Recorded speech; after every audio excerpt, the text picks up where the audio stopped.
Peyton Hart waiting. Good afternoon, everyone. Happy July 10th. So we're excited to be back again. How I could know it be it's July hard to believe 10th? it's July Wow. already. Yeah. But hopefully everybody had a good 4th of July, and we're back and ready to roll again, talking about organic pest control. And just before we jump in again, I'd like to remind everybody to go ahead and like, comment, and share this post. That would be awesome. We'd really appreciate that. And you can also subscribe just by clicking the follow button, and you'll get notified the next time we go live. So you'll get to see Mike again, or sometimes we go live other places, like we went live with Travis Mills. Yeah, Foundation Yes. not long ago. So Yes. you'll get all those cool notifications if you subscribe.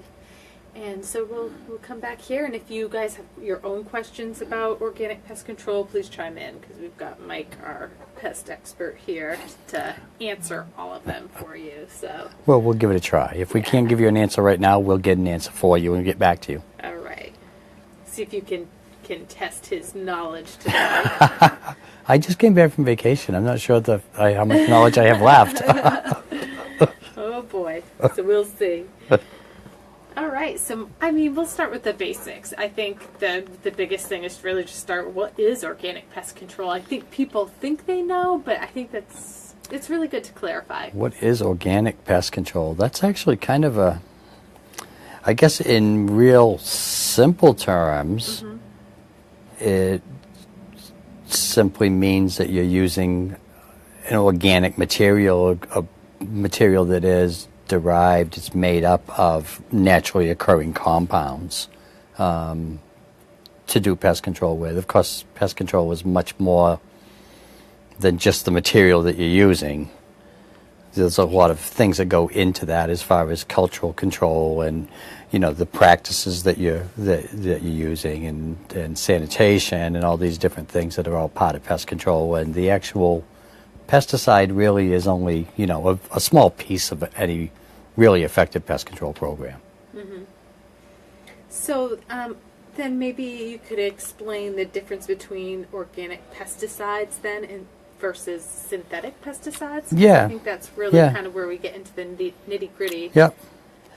Well, and again, organic pesticides are made up of naturally occurring materials. They're not manufactured by by man. It's mostly botanical oils derived from plants, things of that nature that are used to make up organic pesticides. Where synthetics are, molecules that are manufactured, processed. Many of your synthetics are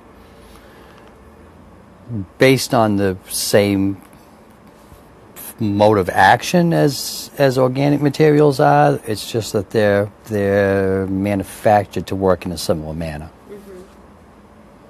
So,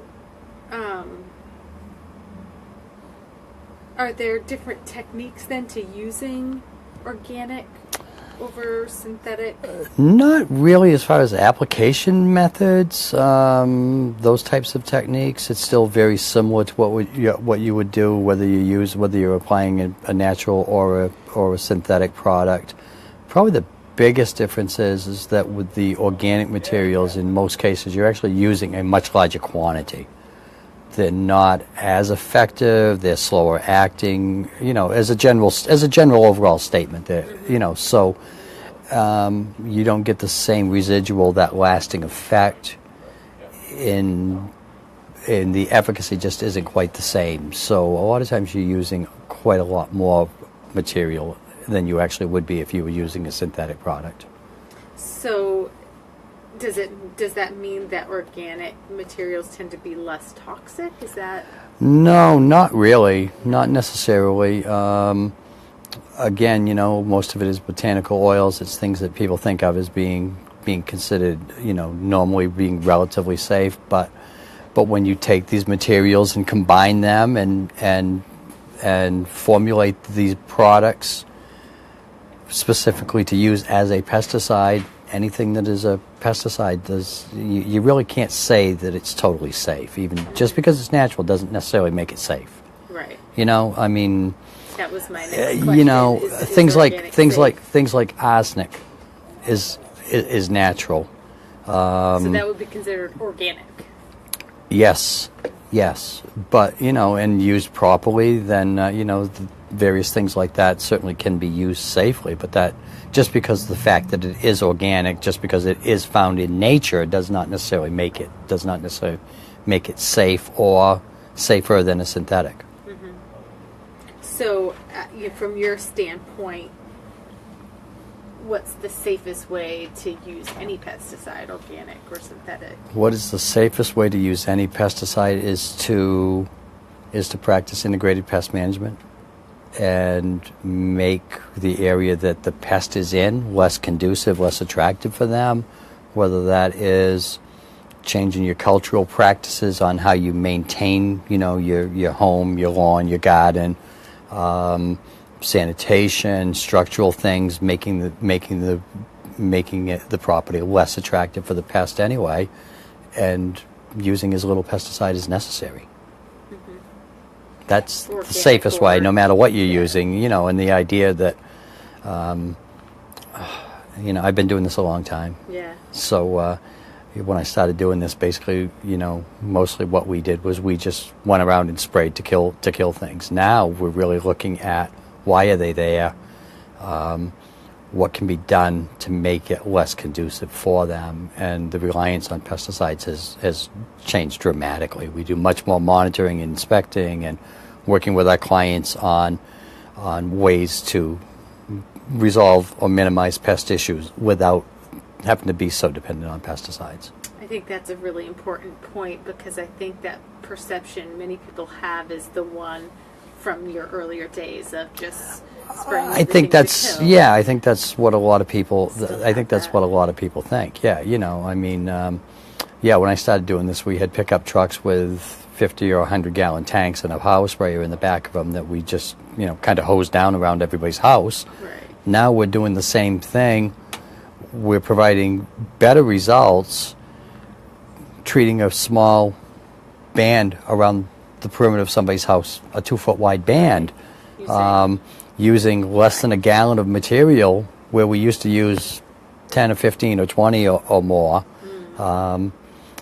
you know, and getting better results, So.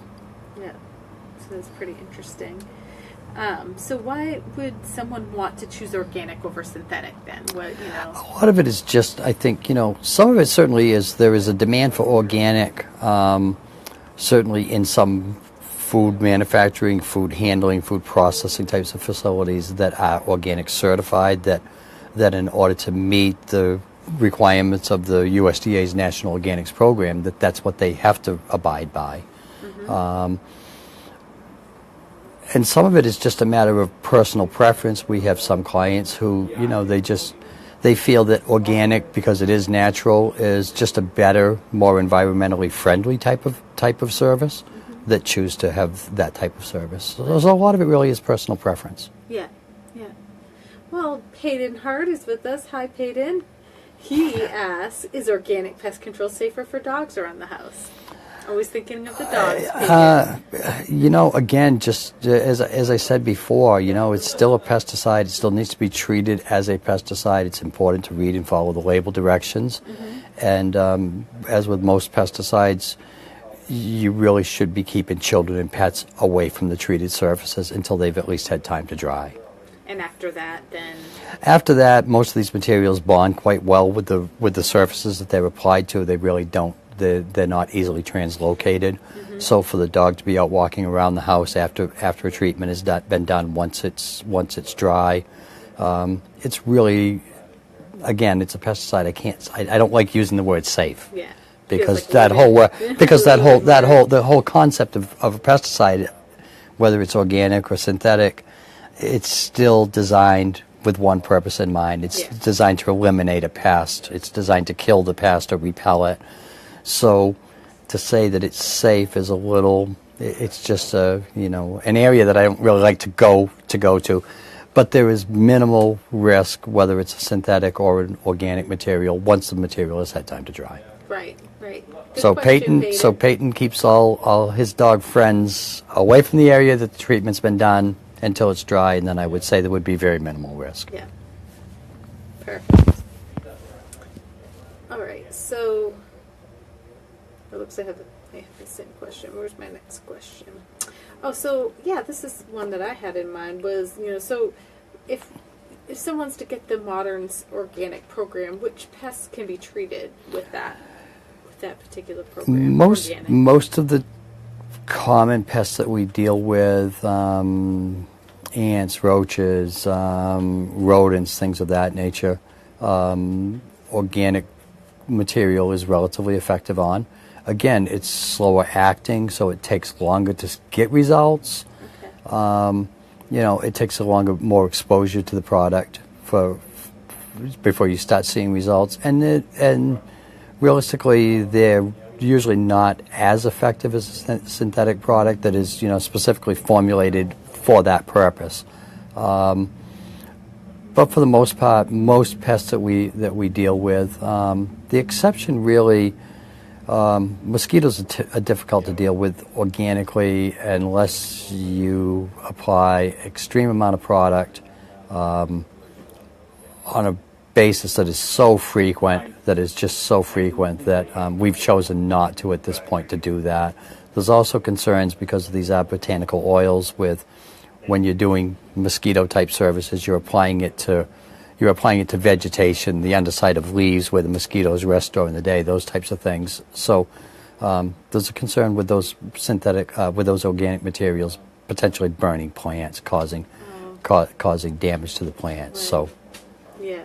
So that's one that we haven't really ventured into too much at this point. And is that because the technology around organic is it not as advanced as synthetic? I mean, why does it require so much more? Or is that just too deep of a question? It's really just it's just the way the materials are combined. They are, as a rule, generally relatively quite low toxicity, slower acting. Okay.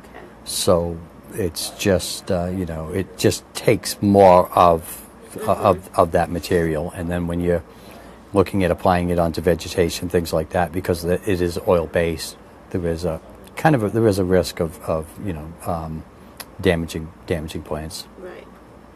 Well, it looks like we've got a question here from Don. Hey, Don Hart.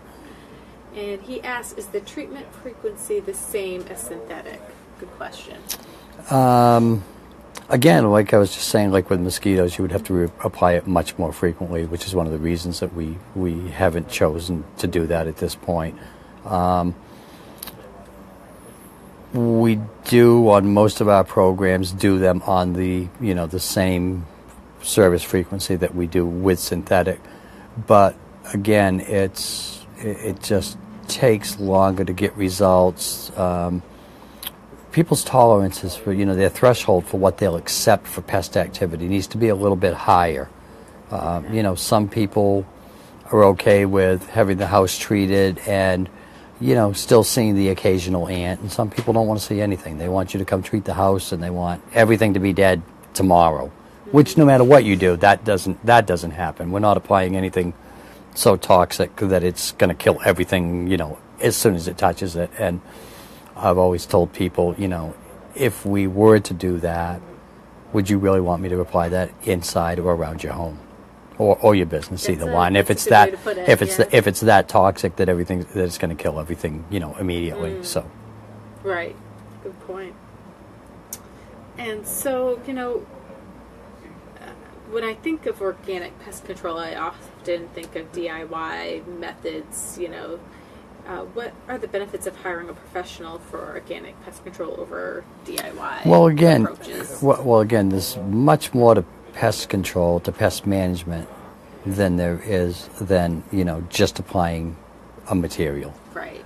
So the advantages with a professional is you're paying for the expertise. Right. You're paying for you're not paying for the material as much as you're paying for the knowledge, the understanding that our service technicians have of the various pests that we're dealing with and their life cycles and the conducive conditions that are attractive for them, and all those things.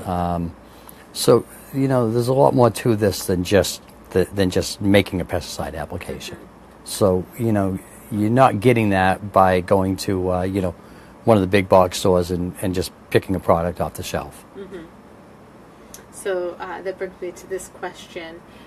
Again, kind of more the DIY thing. Does using peppermint or other essential oils around your home to deter pests, does that really work?